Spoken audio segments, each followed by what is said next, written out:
जय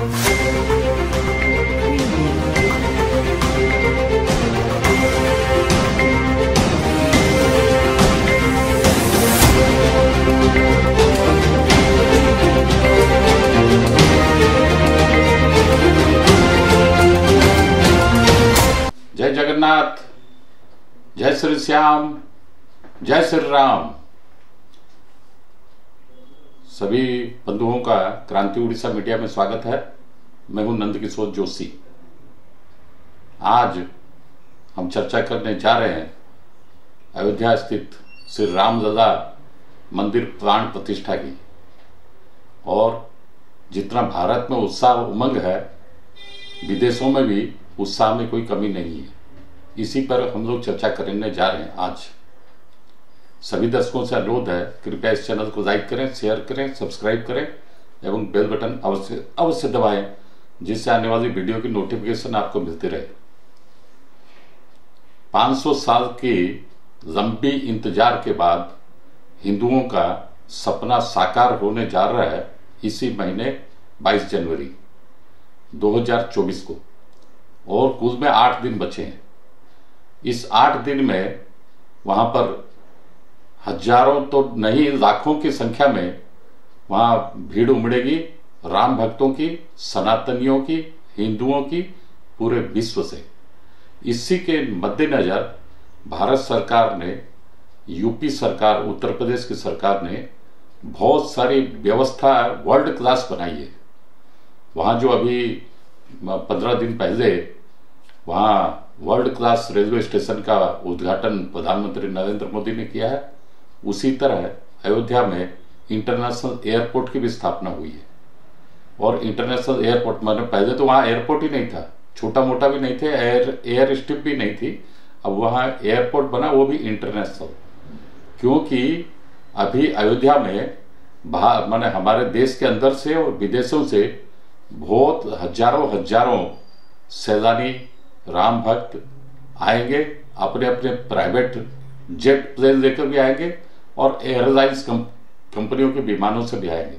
इसके अलावा वीवीआईपी वगैरह भी बहुत आएंगे, भारत के भी, भारत के बाहर विदेशों से भी। इसी के मद्देनजर भारत सरकार ने तैयारी बहुत पहले से कर ली थी और इंटरनेशनल एयरपोर्ट प्रारंभ से ही बना दिया कि भाई बाद में फिर अभी छोटा पोर्ट एयरपोर्ट बनाएंगे, फिर बाद में बड़ा होगा, फिर इंटरनेशनल स्टैंडर्ड का होगा, वो सब नहीं। शुरू दिन से ही एयरपोर्ट बना दिया इंटरनेशनल, जिससे कि विदेशों से भी आए मेहमानों को कोई दिक्कत न हो। और भारत के जो कई जो हैं बड़े बड़े सेठ साहूकार हैं, वो तो सब पहुंचेंगे वहां पर अपने अपने प्राइवेट प्लेन से, प्राइवेट जेट से वहां पहुंचेंगे। भारत सरकार के भी मंत्री बहुत पहुंचेंगे, राष्ट्रपति महोदया भी वहां रहेंगे उस समय, जो हमारे पास खबर आई है। प्रधानमंत्री तो प्राण प्रतिष्ठा समारोह में एक तरह से उन्हीं के कर कमलों द्वारा ही होगा, मुख्य अतिथि के तौर पर भी रहेंगे। लेकिन बात यह है कि वहां अयोध्या में जिस हिसाब से वातावरण अभी हो रखा है, हमारे क्रांति उड़ीसा के जो मुख्य संपादक हैं अभिषेक जोशी, वो भी अयोध्या में ही गए हुए हैं और वहां से रिपोर्टिंग भी हमने 2-3 दिन हो गया बारंबार हम लोग दिखा रहे हैं कैसी वहां की परिस्थिति है, क्या जोश है, क्या उत्साह है, क्या उमंग है राम भक्तों में। रामलला मंदिर के निर्माण माने प्राण प्रतिष्ठा को लेकर बहुत अद्भुत उत्साह देखा जा रहा है। और यूपी सरकार ने उस दिन 22 जनवरी को सार्वजनिक छुट्टी की भी घोषणा कर दी है। सरकारी सारे दफ्तर बंद रहेंगे। स्कूल कॉलेज की तो छुट्टी वो पहले से ही डिक्लेयर कर चुके हैं कि स्कूल कॉलेज की छुट्टी 22 जनवरी को पूरे उत्तर प्रदेश में रहेगी। अब यूपी सरकार ने छुट्टी डिक्लेयर कर दिया सार्वजनिक तौर पर, अर्थात सारे सरकारी अफसर, सारी सरकारी ऑफिस बंद रहेंगे। उम्मीद ये भी है, हमारे पास खबर आ रही है कि केंद्र सरकार भी, भारत सरकार भी पूरे भारत में केंद्र सरकार के दफ्तरों को 22 जनवरी को बंद रखेगी। बहुत अच्छी बात है भाई, सबको छुट्टी, सबको अपना पर्व त्योहार, इतना रामलला मंदिर का प्राण प्रतिष्ठा समारोह में शरीक होने का, शामिल होने का और मन भर के भगवान का दर्शन करने का अवसर मिलना चाहिए। इस हिसाब से वो व्यवस्था सारी चाक चौबंद व्यवस्था हो रही है। और सबसे बड़ी मजेदार बात है कि विदेशों में, विशेषकर अमेरिका में, जो वहां पर भारतीय हैं, एनआरआई हैं, भारतवंशी हैं, वहां सबसे ज्यादा जोश दिखाई दे रहा है। विदेशों में सबसे ज्यादा जोश अमेरिका में ही है। मैंने अभी पिछले 2-3 दिन पहले भी एक वीडियो बनाया था इसी बात को लेकर कि ह्यूस्टन शहर में वहां बहुत ज्यादा जोश दिखाई दिया और वहां 150 कार सैकड़ों की संख्या में कार रैली निकली थी ह्यूस्टन शहर से। वो लोग गए थे सैकड़ों किलोमीटर दूर गए थे, जहां उन मतलब पूरे रास्ते में 15-20 मंदिरों को भी वो लोग दर्शन करते हुए गए थे।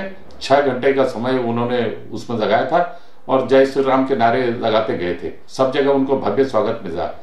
अब हमारे पास खबर आई है कि वाशिंगटन समेत, जो अमेरिका की राजधानी वाशिंगटन समेत, वाशिंगटन, मैरीलैंड और अन्य शहर में भी काफी बड़े बड़े जुलूस निकल रहे हैं। और खास तौर पर वो तो निकल रहे हैं, माने भारत के पताका भी उत्तोलन करके, भारत के पताका भी हाथ में रखे हैं, अमेरिका के पताका भी हाथ में रखे हैं, और हमारे जो ये सेफ्रॉन पताका है उसको भी हाथ में रखे हैं। वो सब ठीक है, लेकिन खास तौर पर वहां की जो कंपनी, बहुत बढ़िया बात है, लेकिन खास तौर पर वहां की कंपनी है टेस्ला, जो वर्ल्ड की बैटरी कार की सबसे बड़ी मैन्युफैक्चरर है। उस टेस्ला कार ने सैकड़ों कार को लेकर अपने यहां आयोजन किया है, और आयोजन में राम लिखा है शब्द, इंग्लिश में लिखा है राम, RAM, राम। उसको लेकर बहुत बड़ा लाइट शो उन्होंने किया है। वो भी देख माने भव्य, हमारे पास सब खबरों पर आई है, उसकी फोटोग्राफ्स वीडियो वगैरह भी आई है। बहुत भव्यता लिए वो है लाइट शो, और पूरा लाइट शो में राम, इंग्लिश में राम दिखता है। मतलब कहने का कि गजब का उत्साह, गजब की उमंग जितने भारतीयों में भारत के अंदर है, उतनी ही गजब की उत्साह और उमंग विदेशों में भी भारतीयों में है, सनातनियों में है और हिंदुओं में है। बहुत अच्छी बात है, क्योंकि 5 साल के लंबे संघर्ष के बाद, इंतजार के बाद ये घड़ी आई है। हम सबके लिए बहुत फक्र की, बहुत गर्व की, बहुत गौरव की बात है। और सारे भारत में तो मतलब पूरा भारत अभी राममय हो रखा है। जिधर चलो, अभी एक हमारे पास खबर आई है कि एक जर्मनी की कोई गायिका है, वो जो पॉपुलर भजन आजकल चल रहा है, आप लोग सब जानते होंगे, राम आएंगे तो अंगना सजाऊंगी। ये जो है, ये माता सबरी को देखा है ये भजन, कि माता सबरी के आश्रम में हमारे आराध्य प्रभु राम गए थे जब वनवास में थे, उसी को लेकर ये भजन गाया गया है, उसी के बेस के गाया गया है। तो बोल रहे हैं कि राम आएंगे तो अंगना सजाऊंगी, माता सबरी ने बोला था ये बात, और उसी को आधार बनाकर बहुत सुमधुर वाणी से एक जर्मनी गायिका ने ये भजन गाया है। और भजन पूरा यूरोप, अमेरिका, अफ्रीका, एशिया, सब जगह अभी मतलब राम जी के मंदिर का प्राण प्रतिष्ठा, रामलला विराजमान होंगे 22 जनवरी को, सब जगह धूम मची हुई। और पाकिस्तान में भी हमारे पास वीडियो वगैरह आता है, वहां भी न्यूज चैनल से खबरें वगैरह आती है। पाकिस्तान में भी लोग आपस में खूब चर्चा कर रहे हैं कि भाई ये तो भारत में तो उत्साह उमंग है ही, विदेशों में भी है। मतलब इसकी चर्चा पाकिस्तान में भी जोरों से है कि देखो कैसे वो राम मंदिर बना रहे हैं, कितना जोश है, हजारों करोड़ रुपया खर्चा होगा, सारे हिंदुओं में जागरूकता आ गई है, इत्यादि इत्यादि। बोलूंगा तो बहुत लंबा हो जाएगा, लेकिन बहुत अच्छी बात है कि सनातनी लोग, हिंदू लोग काफी जागरूक अब हो गए हैं, और रामलला के प्राण प्रतिष्ठा समारोह में शामिल होने के लिए लोगों में काफी, भारत में भी काफी उत्साह है। और यहाँ उड़ीसा के तो और एक विशेष बात यह है कि उड़ीसा में तो अभी और एक प्रकल्प अभी चल रहा है, भगवान जगन्नाथ जी विराजमान है पुरी में, उसके चारों ओर परिक्रमा, पहले परिक्रमा का स्थान नहीं था, अब उड़ीसा गवर्नमेंट ने परिक्रमा स्थान बनाया है। वहां अच्छी नई सड़कें भी बनाई है, और वहां के जितने पुराने ऐतिहासिक धरोहर, मठ वगैरह है, उनको बहुत बढ़िया से, भव्यता से पुनर्निर्माण किया गया है, सजाया संवारा गया है। और आज से ही वहां यज्ञ समारोह हो रहा है, वहां परसों बहुत बड़ा समारोह होगा। पूरे उड़ीसा से लोग लाखों की संख्या में वहां पहुंचेंगे। सरकार की सारी व्यवस्था भी चाक चौबंद कर रखी है। मतलब सारा भारत राममय हो रखा है, और उड़ीसा राममय के साथ साथ जगन्नाथमय भी हो रखा है। और यहाँ भी कटक में भी जो हमारे समाज के जो मंदिर हैं, सब जगह सबका आयोजन कार्यक्रम स्थिर हो गए हैं कि 22 तारीख को बहुत भव्य कार्यक्रम प्राय अनेकों मंदिरों में कटक शहर में होने जा रहा है। और इस खुशी में हम सबके लिए, हम लोग को गौरवान्वित होने का बहुत बड़ा क्षण है। सब जगह दीपोत्सव बोल रहे हैं कि कई लोग तो ऐसे बोल रहे हैं, बड़े बड़े संत, साधु संत, महात्मा, कि ये हमारे देश में सौभाग्यशाली हम, ये हमारे लिए दूसरी दिवाली है। तो सब अपने अपने घरों को, अपने व्यवसाय प्रतिष्ठानों को, अपने कार्यालयों को उस दिन सजावट कीजिए, दीपोत्सव मनाइए और मंदिर में भगवान का भजन कीजिए, हनुमान चालीसा पाठ कीजिए, सुंदरकांड पाठ कीजिए। और इस आनंद में भगवान राम विराजमान हो रहे हैं रामलला के रूप में अयोध्या में। इस आनंद में ही हम सभी का मतलब शामिल होना सबके लिए गौरवान्वित बात है, क्योंकि हमारी पीढ़ी, हम तो बड़े खुश नसीब है कि हमारी पीढ़ी, हम लोग आज उस रामलला को विराजमान अपनी धरती पर अयोध्या में होने देखता जा रहे हैं, जिसके लिए हमारी कई सैकड़ों पीढ़ियां देखते तरसते हुए चली गई।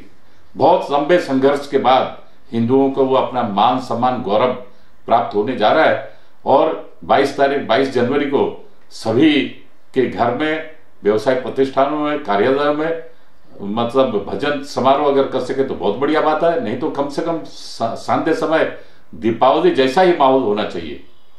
यही हम सबसे उम्मीद रखते हैं, सबसे आशा भी रखते हैं, सबसे अनुरोध भी करते हैं। आज के अंक में इतना ही, अगले अंक में फिर मिलेंगे।